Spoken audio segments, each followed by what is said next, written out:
Hey guys, today is September 28th. It's been a while since I've posted a video from my steering wheel. I left West Palm Beach today with heavy heart, of course, because I had an amazing time down there. Today is actually my girl Mira's birthday, so happy birthday, Mira. I was gonna leave last night, but I wanted to make sure I got to see her for her birthday this morning, so I headed out to her place yesterday to be there for her this morning. As you can imagine, the last couple of weeks have been filled with so much. I have pretty much seen every single person I wanted to see or I had planned to see. So it started out, I saw my buddy Tom. I was staying at his place. Very awesome guy. He used to be the field service rep for the Thunderbirds, so we obviously always have so much to talk about. He's actually started his own business where he's offering free Wi-Fi services and whatnot. I'm sure a video will come following this in the future talking about what he does, because it's just such an amazing product that he offers. Then I got to see my buddy Danny. Danny and I went to the museum together. It was the Naval Air Museum, where we met some really interesting and experienced gentlemen who were in the Navy for a very long time, and now they donate their time to this Naval Air Museum, which was very educational. There were a lot of things I didn't know. I guess my focus is usually more on the Air Force and less on the Navy.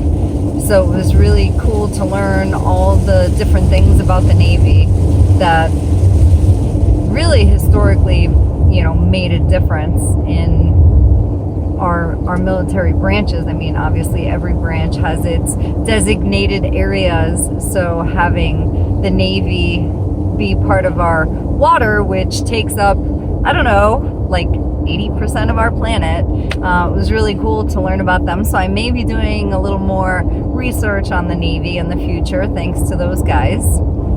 I then got to see my girl Kim and her wife and her amazing little stepdaughter Glenda. We went for a helicopter ride on an R-44. It's a Robinson. And we were in Pompano Beach. So we got to fly around, and Glenda got to sit in the front seat, and it was amazing watching her reaction, being up there in the sky in the front seat. She had been on a helicopter before in New York City, which it's kind of hard to top that, being a New Yorker. What's better than New York City? So it was cool to see her up front and watch her reaction. We got to fly around this one area and check out the sharks below. The speed limit is 45 miles per hour. I know. Why are you yelling at me? And long story short, we got to see the sharks, and she had a great time. And then we went to dinner. It's always a pleasure hanging out with Kim and her family.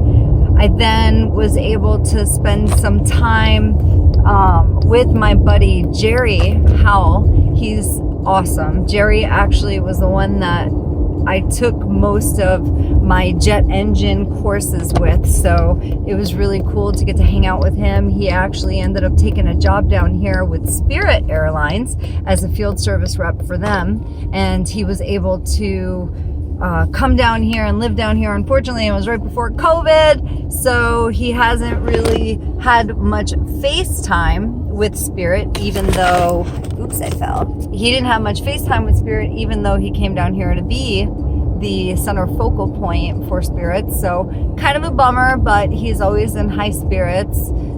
Jerry is also a very interesting man. He spent a lot of time in the Air Force, and it's really cool listening to his stories about how he worked on the F-117 Stealth. Very cool plane. I'm turning. Apologies if I'm sliding. Are you guys there? Yeah. So he worked on the F-117 and Desert Storm, and we were talking about that. We were talking about all different things about aircraft and engines, all the nerdy, crazy stuff that gets me all geeked out and happy. So that was really cool. I got to see my girl Mira. Mira is someone I used to work with.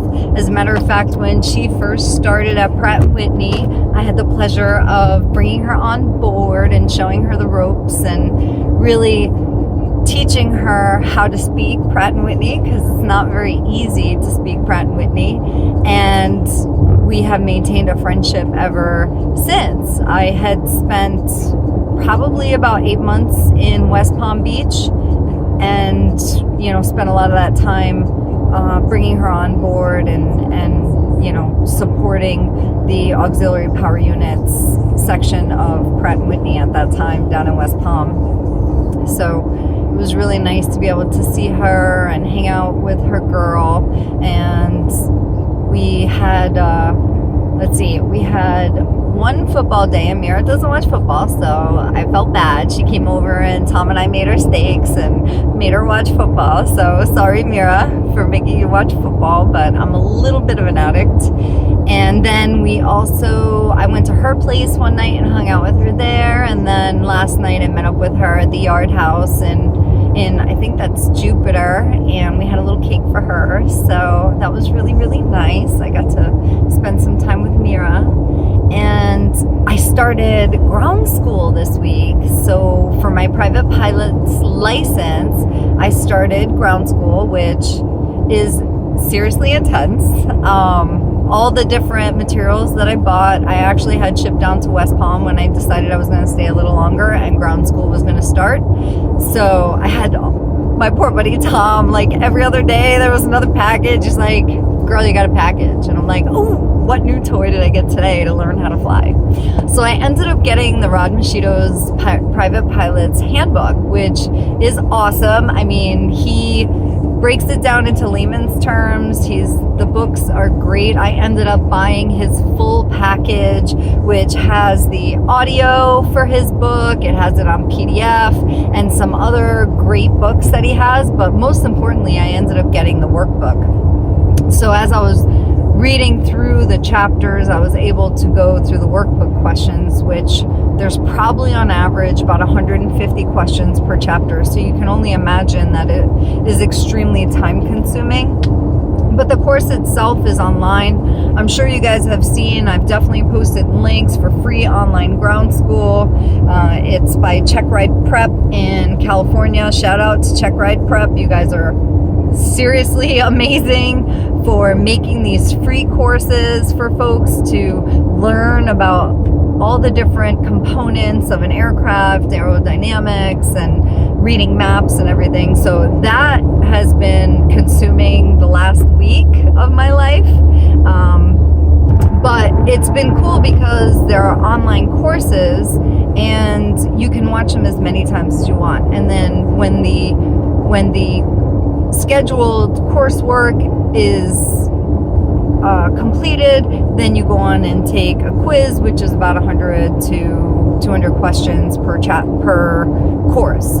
So every night it's 2 to 3 different chapters, and like I said, you can just watch it over and over again, which is beneficial to me, especially since I'm doing like 150 workbook questions, and then, you know, as I'm reading through the chapter, watching these 3-hour videos, and then, you know, trying to take these quizzes. So as I'm driving home, I was stressing being able to get all the coursework done because classes are Monday, Wednesday. The speed limit is 70 miles per hour. She's always reminding me of the speed limit, like I don't know. So I totally forgot what I was saying. I was probably rambling anyway about being nerdy about my online ground school. But anyway, so Saturday that just passed, the 26th, was International Girls in Aviation Day, which I don't know if you guys know is probably my favorite day of the year. Unfortunately, this year was completely virtual, but there was an application for girls and I was able to put the word out there, even though I was down here in Florida. It's surprising that there aren't a lot of people down here that even know about girls in aviation or women in aviation down here, but there are a lot of people who fly down here.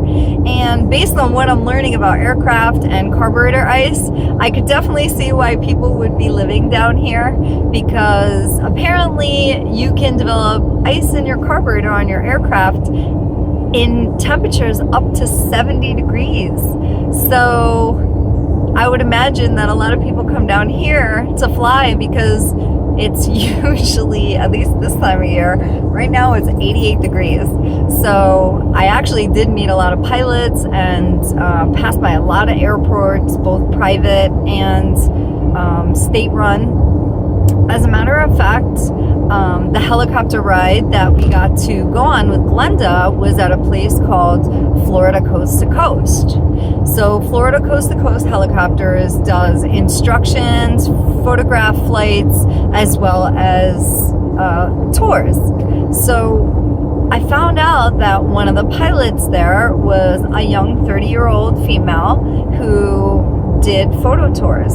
So unfortunately I wasn't able to go up with her, but I did reach out and ask if she would be open to an interview.